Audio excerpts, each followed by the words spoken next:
Okay, hi everyone. For those of you who don't know me, my name is Minla Phillips. I am currently a freshman at Howard University. And I'm also a Girl Scout, and I actually just finished working on my Gold Award about, I don't know, whenever August 1st was. So this is my presentation that I put together. So the title of my project was called Getting the Job 101, a virtual interactive teen workshop. And so the focus of it was just to um, cater to like a large audience of teens and young adults that are interested in becoming more professional and just getting ready for applying to their first job. So I'm going to go ahead and go to the next slide. Okay, so this is actually the flyer that was made for my presentation. So I'm going to leave that up for a little bit just so you guys can look at it.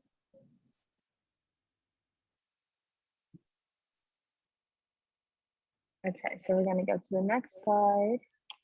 And then this was just like my welcome thing that I did. And then I don't know if you guys can see everything, but this was kind of the roadmap that I had for my project. So I had two different sessions. The first one was about resumes, reference sheets, and applications. And then after that session, I had my first Q&A portion with one of my HR professionals. His name is Mr. Quincy Horton, and he was able to kind of offer a millennial perspective on the different things that he sees in the HR world and kind of the do's and don'ts of job applications. And then the second session was all about interview information, which you'll see later on in the PowerPoint. And then the second Q&A session I had was with Ms. Jacqueline Blackman, and she was able to also offer her perspective from an HR world. So I included a bunch of steps that I thought were important for not only the presentation, but for getting your job application ready. So the first step that I chose was to get your paperwork ready. So that's just making sure your resume and reference sheet are good to go. And then, so if you guys didn't know, your cover letter is the first thing that you'll need for your job application. And these are just a few little things and tips that I put underneath that. So I'll give you all a few seconds to read that.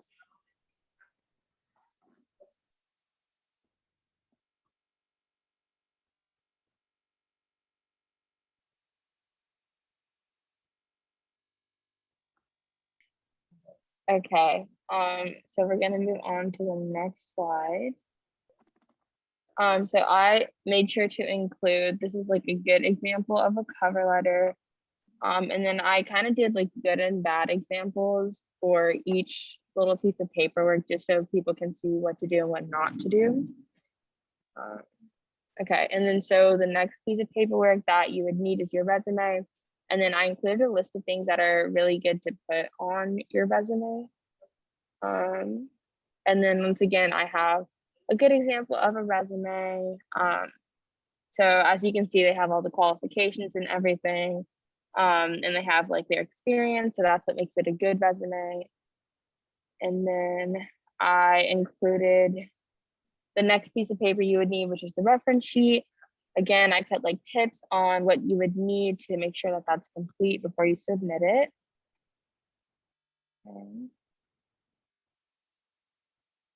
And then this was my first Q&A session that I mentioned earlier. Unfortunately, we did not have the HR professionals here with us today, but they were really helpful when I was presenting my project.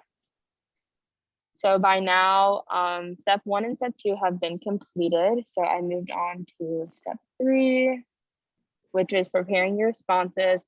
And so I said that a really good way to prepare your responses for your interview are to practice responding to common interview questions so you can be prepared for your interview. And then this is the second session. So I actually included some common interview questions and also how you can respond to them. So a really common interview question is obviously to open up and introduce yourself to your future employer. And so I said, this is where you introduce yourself if you haven't already.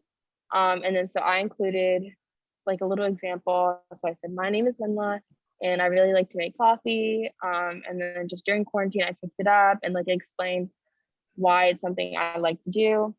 And then I said that the next kind of important piece of information that you need to do is discuss your work ethic. Because after all, you are applying to a job, they want to know what type of person they're hiring. And so then I have the next few common interview questions, which are what are your strengths and what are your weaknesses? And so again, I put like a little response next to them. And so for what are your strengths, I put a tip is to never list that you are a fast learner, because employers hear this and automatically think, oh, well, I won't have time to train them. Why hire them when I can find someone that's already experienced? And then for your weaknesses, again, the key to preparing for this is to obviously talk about your weaknesses, but find a way to still communicate your strengths within that. So like one of them can be, I have a hard time letting go of a project. That shows how passionate you are. And obviously employers like to hear that. So moving on. Then the third step was completed, which was preparing responses. And so we moved on to the final step, which is looking the part. And I said a tip for this would be to do research on the business's dress code and dress accordingly. So the question is, what should you wear to your interview? And so I said a tip would be, again, to research the business's dress code before your interview. And you can do this by checking their website, social media pages, or calling their HR department. And then I said to remember that you have to dress differently for various workplaces. So for example, if you are going to apply for a summer job at your local pool, obviously you would dress differently for that. Rather than if you were going to like apply to work at Chick-fil-A or something. And then I included more tips saying it's better to overdress than to underdress. And then if your religion or medical condition prevents you from being able to follow any part of your employer's dress code, just make sure to let them know as soon as possible. They'll make note of it and you won't be penalized for anything. And then so I included a bunch of examples for the different types of clothes that you can wear to a job interview. And I actually made these examples myself. It took a really long time, but I just wanted them to be as detailed as possible. So the first little group of clothes that I had put together was business casual. So the key to pretty much any job setting world is simple jewelry. You don't want to overdo it. You don't want to wear anything that's too flashy. So yeah, I just put simple jewelry, make sure to wear professional looking blouses that are covered. Slacks are always your best bet for any job interview. And then closed-toed and black shoes are also a good option. Moving on, and then I had attire for men as well. Once again, business casual is a little bit more laid back, but we still want to remain professional. So a collared shirt's good, slacks, and then dark colored closed-toed shoes. And then I have business professional for women. So I don't think really anyone our age has to worry about business professional quite yet, unless you are doing an internship at like a large company. But it's still good to include it because eventually we'll all have to dress like this. So again, simple jewelry, and then usually pantsuits or skirt suits are kind of the go-to, and then dark closed-toed shoes once again. And then the same thing for men. Pretty much all they would probably be wearing are suits, and then once again, dark closed-toed shoes. So then after this, everyone completed all of the steps. They should be ready to ace their job interview. And then I also included a list of jobs that are hiring teams in Houston. So if you guys want to take a screenshot of that, you can. But yeah, I just wanted to make sure that I included this because since they're ready for their job interviews, like it's time to go ahead and get started on their applications. And obviously I want them to get hired. So, okay, we're gonna move on. And then this is my second Q&A. Once again, our HR professionals are not here, but they were able to offer two different perspectives because they're from two different age groups. So that was really good. And then we closed out the presentation by playing a Kahoot, which I forgot to mention at the beginning of my presentation.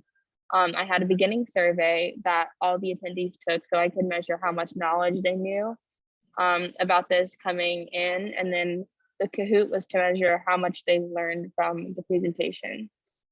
And then that was it. That was the end of my presentation. So if you guys have any questions, you can go ahead and ask them.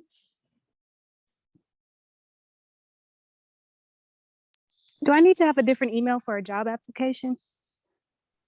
Yes, so I'm sure we all have our own personal emails. I made mine when I was 13, so it's definitely something that I would not share with an employer that I'm seeking to impress. So you definitely want to make sure that you have something that is pretty professional. So I'd say your best bet is probably like your first and last name and the year you're born. That's what mine is.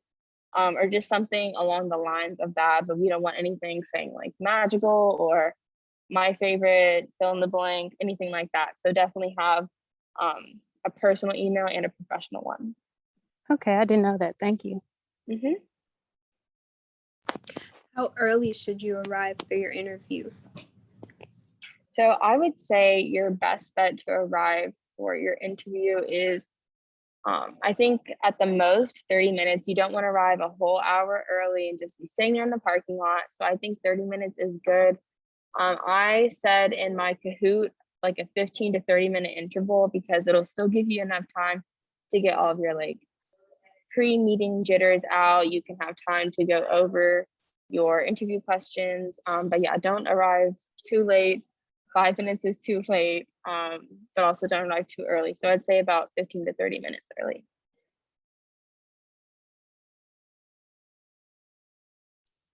And then I was also gonna ask, why is putting on your application that you're a quick learner?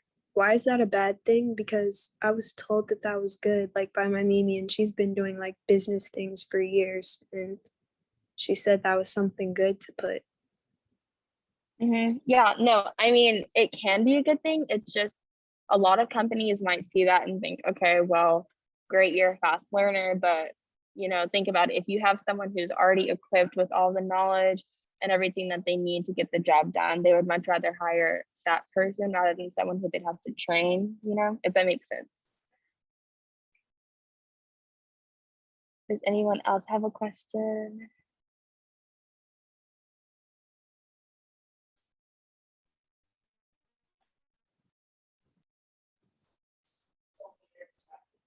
How do you ask how much you can get paid?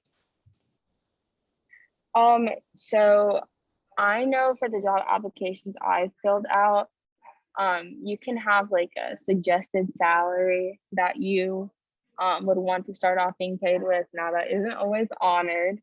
I've learned that the hard way, but there should be, like, for online applications, you can have a suggested salary that you want to start with.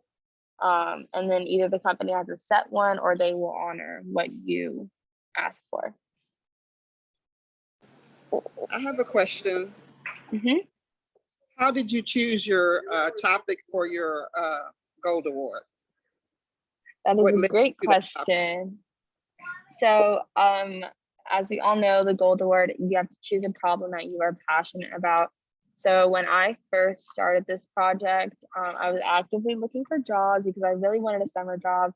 And I was thinking, okay, well, I need to figure everything out. Like, I need a resume. I need to figure out how to fill out a job application. I've never done any of this before. And so once I figured everything out, I was like, well, I'm sure there's so many other kids in Houston who are in my position because we're all looking for jobs. Our first job is very nerve wracking. So we want to make sure that we impress our employers. So I was thinking about how many youth in Houston are unemployed but want jobs. And so I thought that this is a great way to not only help them build their professionalism, but just to figure out how to fill out a job application is a very stressful process. So I just thought having a good detailed workshop would really help solve that problem.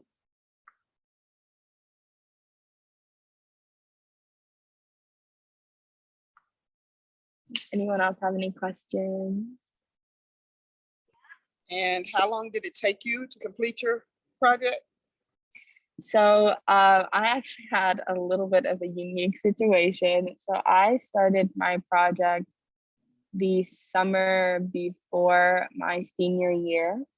And I just finished it, like I said, in August. So I did get a little bit sidetracked because I was a senior and I was just trying to figure out how to work my goal award into my schedule, but that's completely on me. But I will say the proposal part was probably the hardest. I didn't think it was going to be that hard, but it's only hard because it has to be so detailed. So I think that took me like maybe a week and a half. And then everything after that was just planning and making sure everything was ready to go. But like I said, it did take me a year to do it, but that's just because I had a completely like unique situation. But it definitely should not take you that long to do it if you like, put your head down and focus. But yeah.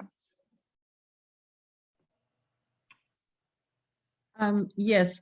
What happens if this is your very first job and you don't have, well, you're applying for your first job, and how do you get your references? How do you go about getting references if this is your very first job that you're applying for? Mm-hmm. So I would say like for me, I use like my teachers. They usually say for references, make sure you have someone that you know is going to speak highly of you. Not only that, but also someone who's going to have a lot to say about you. So you don't want a reference that's only going to say 2 good sentences about you. So I'd say people who really know you, who you spend a lot of time with. So that can be teachers, youth group leaders. They say to stray away from like family and friends just because they kind of know you on a different level, but not really like a professional level. So I definitely say teachers, youth group leaders, or if you've had a job before, you can have like a former employer. That always looks good. So yeah, just make sure when you fill out reference sheets, just make sure you know someone or you have someone that's gonna know you really well and have a lot to say about you. And one more question. What happens if I don't have any experience?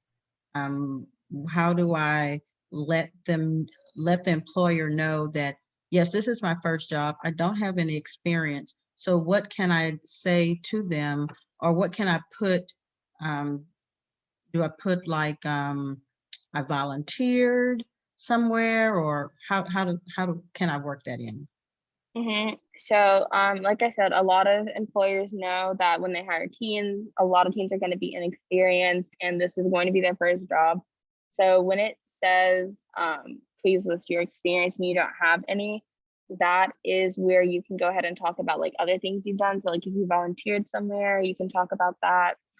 And another thing, like over the summer, I applied to be a camp counselor, and they said that they would prefer to hire someone who has already been a camp counselor before. So if you ever run into that situation, employers are usually pretty lenient about that, just because like the position that you are looking for, they'd be very eager to obviously have you on their team. So if you're ever in a position where they say, well, we would prefer someone who has already had this job, do not stress about that. You will be okay. Where's the best place to look for jobs online? So for me, I personally looked on Indeed. If I'm looking online, usually they have like posters around cities, who like places that are actively hiring. If you don't want to look online, you can always just walk into wherever you want to be hired. So I know like Chick-fil-A, you can walk in, ask, hey, you guys hiring? Like people do it all the time. So yeah, I would say you can just walk in and ask for an application, or even if they're hiring. But if not, I personally like to use Indeed.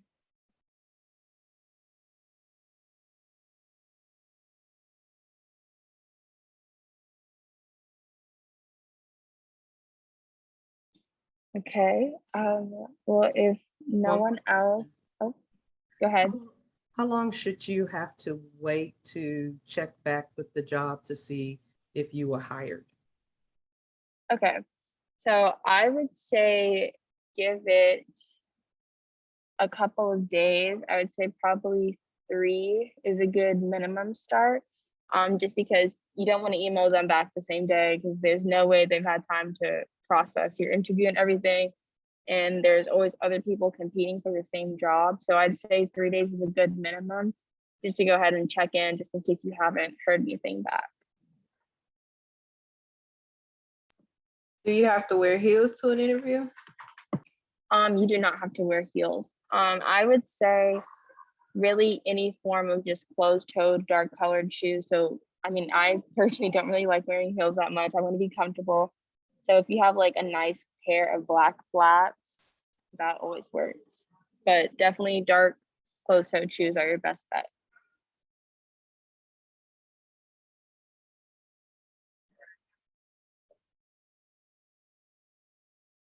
Does anyone else have any questions?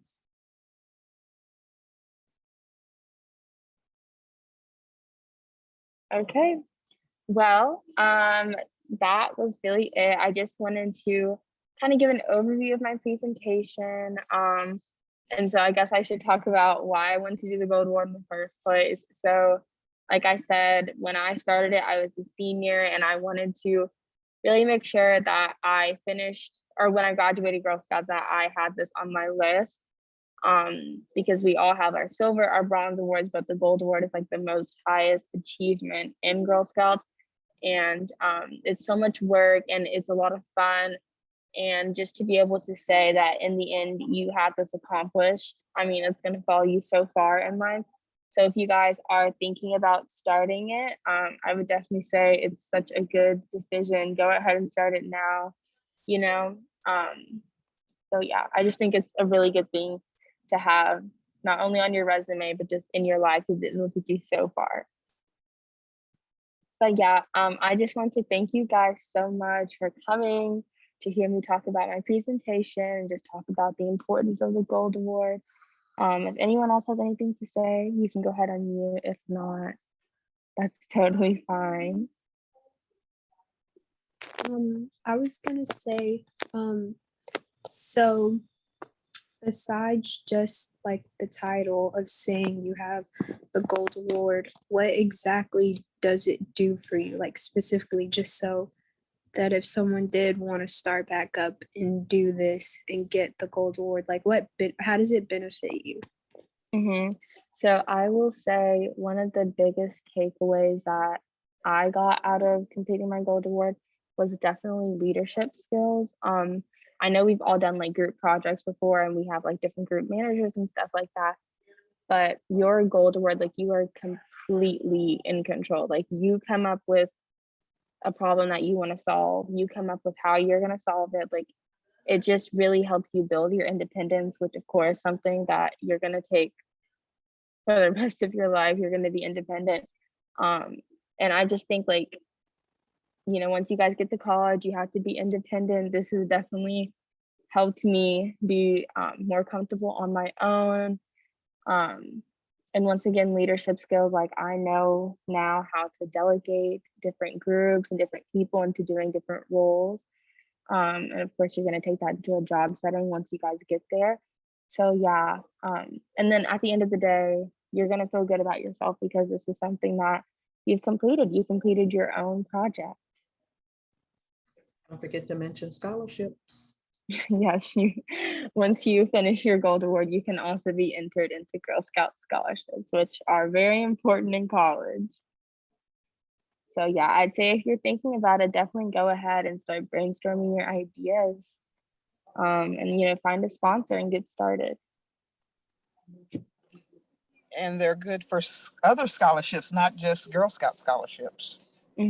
Yep. And then also employers, when they see that you have your Girl Scout Gold Award on your resume, I'm telling you, they're definitely going to look at that and be like, oh, I want this person to be in my job setting. So yeah, it definitely has a lot of benefits. And graduate school programs look at it. Yep. Are you able to have someone around that's going to keep your project going? So yeah, that's also a requirement when you finish your gold award, is that it's not just going to be like a one and done thing. They want to make sure someone's going to continue your project for you. So for me, one of the ladies that actually works at Wheeler Avenue Baptist Church, her name is Miss Anita Gaither. She has graciously said that she would love to use my project in the youth ministry. And so in addition to that, the president of the Houston chapter of Jack and Jill said that she would like to use my presentation to present it to the teens for a couple of activities. So like I said, that is a requirement. So once you start brainstorming, you do need to go ahead and find someone that would be willing to continue your project for you after you complete it. Also, your project's available on YouTube, right? Yes, it is. It was recorded and the link is available. So it's available to whoever searches it out on YouTube. Yes, ma'am. Okay.